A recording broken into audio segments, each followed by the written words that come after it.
Hello दोस्तों, स्वागत है आप सभी का मेरे यूट्यूब चैनल लर्न विद सीजे में। आज हम चालू करने वाले हैं हमारा नेक्स्ट टॉपिक केमिकल इक्वेशन। इससे पहले हमने कैरेक्टरिस्टिक ऑफ केमिकल रिएक्शन पढ़ा था। अगर आपने वो वीडियो नहीं देखी हो तो उसे ज़रूर देखें।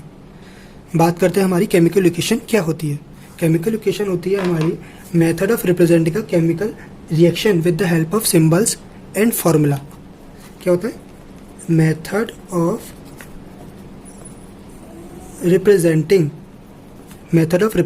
chemical reaction with the help of symbols and formula. Method of representing chemical reaction with the help of symbols and formula is known as chemical equation. जैसे अगर मैं बात करूं, मैंने लिखा जिंक और sulphuric acid. Zinc sulphuric acid क्या बनता है? जिंक सल्फेट बनता है और हाइड्रोजन गैस रिलीज होती है। तो ये तो हमारी हो गई केमिकल रिएक्शन जिसमें हमने सिर्फ वर्ड्स का यूज़ किया है। अगर मैं जब सिंबल्स और फार्मूला का यूज़ करूँगा तो उसे हम कहेंगे केमिकल इक्वेशन। जिंक का Zn, सल्फ्यूरिक एसिड का H2SO4 बना जिंक सल्फेट ZnSO4 और हमारा H2। This is called the chemical equation. Okay. अब केमिकल इक्वेशन में ये वाला पोर्शन होता है, आपको पहले ही बता चुका हूँ मैं, रिएक्टेंट, और ये वाला होता है प्रोडक्ट। अब जो हमारी केमिकल इक्वेशन है वो टू टाइप्स की होती है। एक बैलेंस्ड केमिकल इक्वेशन और एक अनबैलेंस्ड। बैलेंस क्या होता है? बैलेंस में क्या होगा? जिसमें इक्वल नंबर ऑफ एटम्स होंगे रिएक्टेंट की साइड में और प्रोडक्ट की साइड में, तो उसे हम कहेंगे बैलेंस। लिख देते हैं equal number of atoms of different element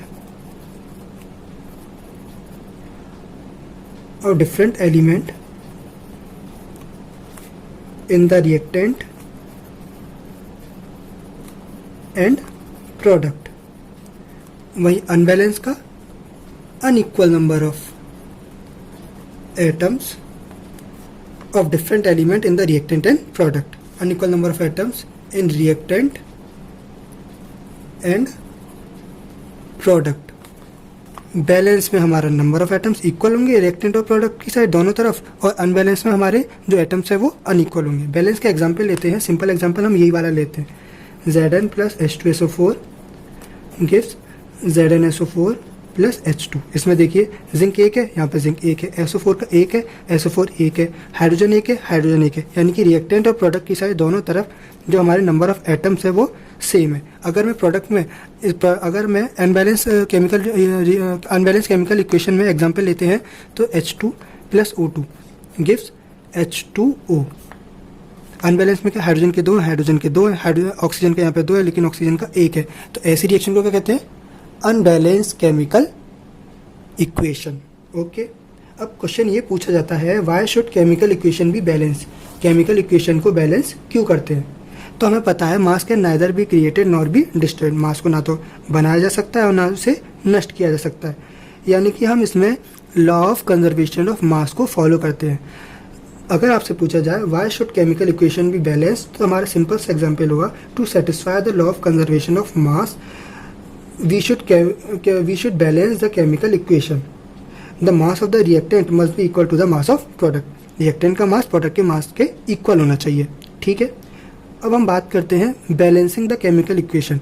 chemical equation को कैसे बैलेंस किया जाए, चलिए हम देखते हैं।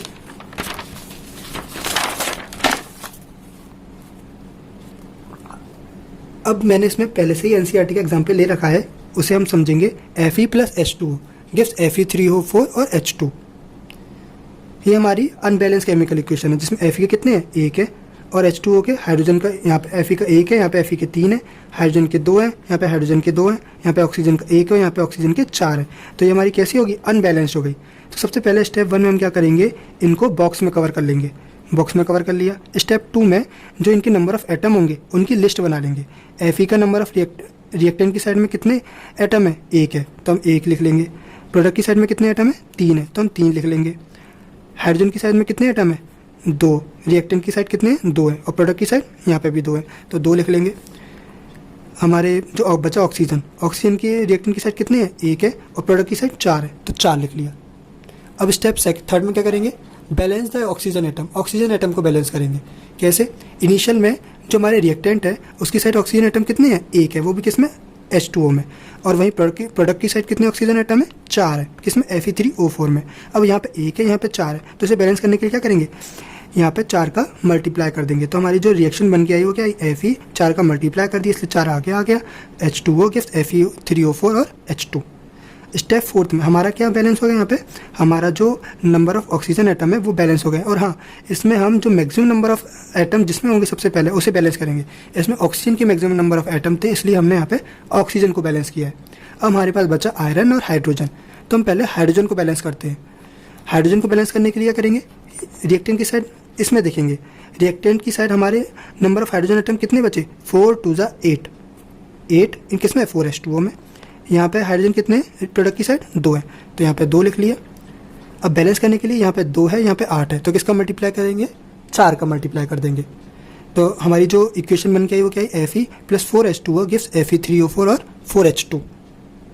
अब लास्ट में हमारा क्या बचा बैलेंस करने को, हमारा क्या बचा, सिर्फ आयरन बचा है, और आयरन जैसे सिंपल सा दिख रहा है, आयरन में यहाँ पे रिएक्टेंट में 1 है और प्रोडक्ट में 3 है, इसे बैलेंस करने के लिए क्या करेंगे, 3 का मल्टीप्लाई करेंगे, कहाँ पर, रिएक्टेंट की साइड। तो हमारी जो फाइनल इक्वेशन है वो ये बन के आ जाएंगी, 3Fe + 4H2O gives Fe3O4 and 4H2।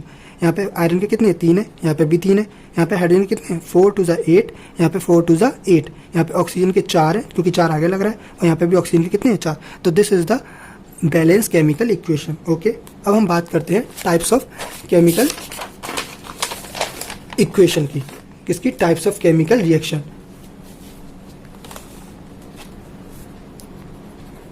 Types of chemical reaction, number first में आता है हमारा कॉम्बिनेशन रिएक्शन। कॉम्बिनेशन रिएक्शन का मतलब समझ में आ रहा है, अगर दो सिंपल सब्सटेंस आपस में मिलकर के एक सिंगल सब्सटेंस बना लेते हैं, एक सिंगल कंपाउंड का फॉर्मेशन करते हैं, तो हम उसे क्या कहते हैं, कॉम्बिनेशन रिएक्शन। दो reaction in which 2 or more substance combined to form a single substance are called combination reaction. For example, जब हम मैग्नीशियम को ऑक्सीजन के साथ कंबाइन करते हैं तो हमारा क्या बनता है, मैग्नीशियम ऑक्साइड। मैग्नीशियम को ऑक्सीजन के साथ कंबाइन करते हैं तो हमारा बनता है मैग्नीशियम ऑक्साइड। इसे बैलेंस कर लेते हैं, 2Mg + O2 गिव्स 2MgO। तो हमारे दो अलग अलग सब्सटेंस थे, फॉर्म होकर क्या बन गया, एक सिंगल सब्सटेंस बन गया। तो ये हमारी कैसी रिएक्शन है, कॉम्बिनेशन रिएक्शन है। दूसरा एग्जाम्पल ले लेते हैं, जब हाइड्रोजन को हम ऑक्सीजन की प्रेजेंस में बर्न करते हैं तो हमारा क्या फॉर्मेशन होता है, वाटर का, H2 + O2 गिव्स H2O। यहाँ पे H2 गैस है, ऑक्सीजन भी गैस है, जो वाटर बना वो लिक्विड है। यहाँ पे हमने क्या लगा दिया, 2 लगा दिया बैलेंस करने के लिए, 2H2 + O2 गिव्स 2H2O। तो दो अलग अलग सब्सटेंस मिलकर के क्या बन गया, एक सिंगल सब्सटेंस का फॉर्मेशन किया गया, इसलिए ये भी किसका एग्जाम्पल हो गया, कॉम्बिनेशन रिएक्शन का। थर्ड एग्जाम्पल देख लेते हैं, कार्बन जो सॉलिड फॉर्म में है, ऑक्सीजन जो गैस फॉर्म में है, किसका फॉर्मेशन हो जाएगा, CO2 जो कि गैस फॉर्म में। एक बहुत ही मोस्ट इंपॉर्टेंट एग्जाम्पल जो आपके लिए बहुत ही ज़्यादा इंपॉर्टेंट है, क्या है वो, जब कैल्शियम ऑक्साइड जिसे हम लाइम और क्विकलाइम भी कहते हैं, वो रिएक्ट करता है किसके साथ, वाटर के साथ, और क्या फॉर्मेशन होती है, स्लैग लाइम की। स्लैग्ड लाइम जिसे हम कैल्शियम हाइड्रोक्साइड भी कहते हैं, फॉर्मूला CaO। जब रिएक्ट करता है वाटर के साथ तो वो बनाता है कैल्शियम हाइड्रोक्साइड, CaOH का होल ट्वाइस। इसे कहते हैं हम क्विकलाइम या फिर कैल्शियम ऑक्साइड। ये वाटर है और ये क्या होता है, कैल्शियम हाइड्रोक्साइड, या जिसे हम कहते हैं स्लैग्ड लाइम भी कहते हैं। क्या कहते हैं हम, स्लैग्ड लाइम भी कहते हैं। और याद रखना कि जो हमारी रिएक्शन होती है वो हमारी एक्सोथर्मिक रिएक्शन होती है, यानी कि जब ये कंबाइन होता है, दो अलग अलग सब्सटेंस कंबाइन होते हैं तो हमारे एक सिंगल सब्सटेंस का फॉर्मेशन होता है। ये कॉम्बिनेशन रिएक्शन का भी एग्जाम्पल है और एक्सोथर्मिक रिएक्शन का, क्योंकि जब हम देखेंगे, जब हम इस क्विकलाइम को एक बड़े से ड्रम में भिगोएंगे और उसमें पानी डाल देंगे तो हमारा जो कैल्शियम हाइड्रोक्साइड का फॉर्मेशन होगा, और जब हम उसे उस ड्रम को छू करके देखेंगे तो हमें पता चलेगा उसका जो टेम्परेचर है बहुत ऊंचा है, यानी कि वो गर्म हो चुका होगा, यानी कि उसमें हीट कोई रिलीज हुई है, हीट रिलीज हुआ है। ठीक है, तो इससे पता चलता है जो हमारी जो रिएक्शन है वो कैसी है, एक्सोथर्मिक रिएक्शन। बताया था दो टाइप की रिएक्शन होती है, एक्सोथर्मिक और एंडोथर्मिक। एक्सोथर्मिक में क्या होता है, रिलीज ऑफ एनर्जी, और एंडोथर्मिक में एब्जॉर्प्शन ऑफ एनर्जी। जब ये कैल्शियम हाइड्रोक्साइड बन जाएगा, जब में कैल्शियम हाइड्रोक्साइड बन जाएगा, तब हम क्या करते हैं, जब हम इसे वाइट वॉश करते हैं, ये हमारा जो कैल्शियम हाइड्रोक्साइड होता है वो वाइट वॉश के यूज़ में आता है। जब हम अपनी वॉल्स पे, दीवारों पे वाइट वॉश करते हैं तो क्या करता है, ये कैल्शियम हाइड्रोक्साइड जो एयर में कार्बन डाइऑक्साइड प्रेजेंट होता है उससे रिएक्शन कर देता है। तो क्या बनाता है, CaCO3 बनाता है और H2O बना देता है, CaCO3 और H2O। ये किसकी फॉर्म में होगा, ये एक्वस फॉर्म में होगा, ये गैस फॉर्म में होगा, ये सॉलिड फॉर्म में होगा, ये लिक्विड फॉर्म में होगा। जो हमारी शाइनी जो लेयर होती है दीवार पर वाइट वॉश की, वो किसकी होती है, कैल्शियम कार्बोनेट की होती है। वो किसकी लेयर होती है, कैल्शियम कार्बोनेट की लेयर होती है। ओके, ये हमारा काफ़ी मोस्ट इंपॉर्टेंट एग्जाम्पल है, तो इसे ज़रूर ध्यान रखिएगा। एक और एग्जाम्पल लेते हैं हमारे कॉम्बिनेशन रिएक्शन में। सिंपल सा, जब अमोनिया जो गैस फॉर्म में रिएक्ट करती है HCl के साथ, हाइड्रोक्लोरिक एसिड के साथ, तो वो NH4Cl बनाती है, अमोनियम क्लोराइड बनाती है। वो क्या, सॉलिड है। ये क्या है, ammonium chloride, ammonia hydrochloric acid, ये अमोनियम क्लोराइड। ओके, तो ये हमारा हो गया सबसे पहला कॉम्बिनेशन रिएक्शन।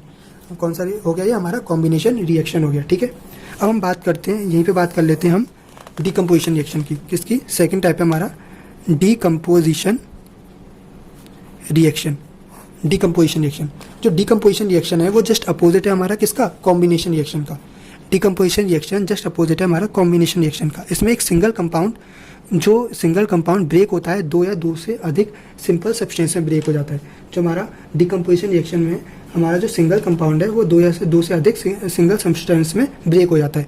जैसे हमने यहाँ पे कैल्शियम कार्बोनेट का एग्जाम्पल लिया था। अब जब हम इसे कैल्शियम कार्बोनेट को जब हम हीट देते हैं, तो ये कैल्शियम ऑक्साइड में ब्रेक हो जाता है और कार्बन डाइऑक्साइड में ब्रेक हो जाता है। कैल्शियम ऑक्साइड में और कार्बन डाइऑक्साइड में जब किसी चीज़ को हीट दी जाती है तो वो कैसी रिएक्शन होती है, एंडोथर्मिक रिएक्शन। तो हमारी जो कैल्शियम कार्बोनेट का ब्रेक होना कौन सी रिएक्शन है, एंडोथर्मिक रिएक्शन है। इसे कैल्शियम कार्बोनेट या लाइमस्टोन भी कहते हैं, कैल्शियम कार्बोनेट या लाइमस्टोन। ये कैल्शियम ऑक्साइड और ये हमारा कार्बन डाइऑक्साइड, ये हमारा सॉलिड स्टेट में, कैल्शियम ऑक्साइड भी सॉलिड स्टेट में, और जो कार्बन डाइऑक्साइड है वो किस फॉर्म में, गैस फॉर्म में। ठीक है, याद रखिएगा, जब भी कोई डिकम्पोजिशन रिएक्शन हीटिंग के द्वारा होगी तो हम उसे कहेंगे थर्मल डिकम्पोजिशन। व्हेन